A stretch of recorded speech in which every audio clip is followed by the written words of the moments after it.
ètò ìdìbò gómìnà ìpínlẹ̀ Èkó bó ṣe ń tẹkùn gbọ̀ngbọ̀n táwọn olóṣèlú tó sì ti ń sá eré kiri ìyẹn ètò ìdìbò gómìnà ní ìpínlẹ̀ Èkó lọ́dún 2027 níṣẹ́ ni ìròyìn máa jáde lọ́dọ̀ àwọn olóṣèlú pàápàá àwọn tó súnmọ́ àwọn tó ń darí àkóso ìpínlẹ̀ Èkó wípé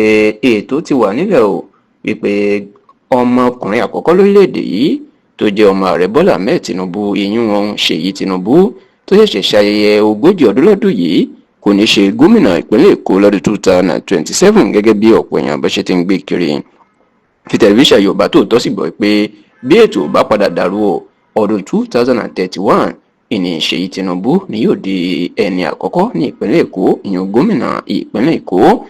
Ẹ rántí wípé lẹ́nu ọ̀sẹ̀ mélòó kan sẹ́yìn ni ariwo ti bẹ̀rẹ̀ sí ní máa jáde pé Ṣèyí ọmọ Tinubu ó fẹ́ ṣe gómìnà ìpínlẹ̀ Èkó. Kódà àwọn kan ti ń kó ẹgbẹ́ jọ láti polongo ìdìbò fún ọmọ Tinubu náà, bẹ́ẹ̀ làwọn míì ti ń ra mọ́tò káàkiri ìpínlẹ̀ Èkó tí wọ́n sì ti ń gbé kiri láti fi polongo ìdìbò fún Ṣèyí Tinubu pé ó ń gan ìlú kan láti ṣe gómìnà ìpínlẹ̀ Èkó lẹ́yìn ọgbọ̀n ọdún tí bàbá ẹ̀ tó ti fi ṣe gómìnà ìpínlẹ̀ Èkó sẹ́yìn. Ṣá o, àwọn tó mọ̀ sí bí wọ́n ṣe ń pín ipò òṣèlú àti bó ṣe ń lọ ní ìpínlẹ̀ Èkó wọ́n fàṣírí pamọ́ sí tẹlifíṣàn Yorùbá Tòótọ́ lọ́wọ́ pé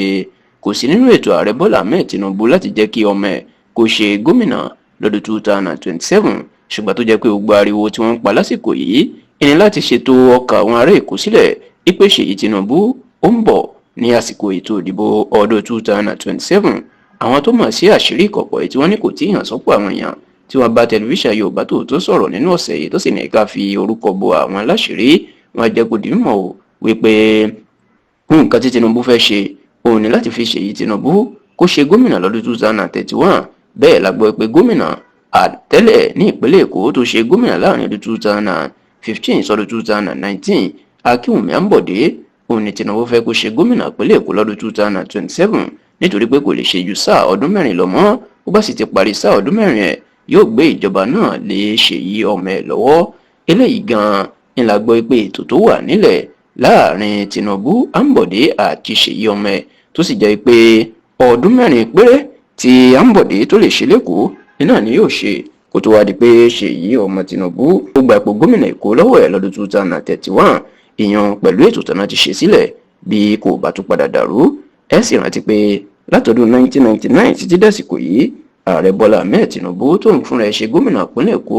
láàrin ọdún 1999 sọdún 2007 òun ló ń darí Èkó. Ẹni tó bá sì ti fà sílẹ̀ tó fòǹtẹ̀lù ni ló máa ń jẹ gómìnà ní ìpínlẹ̀ Èkó.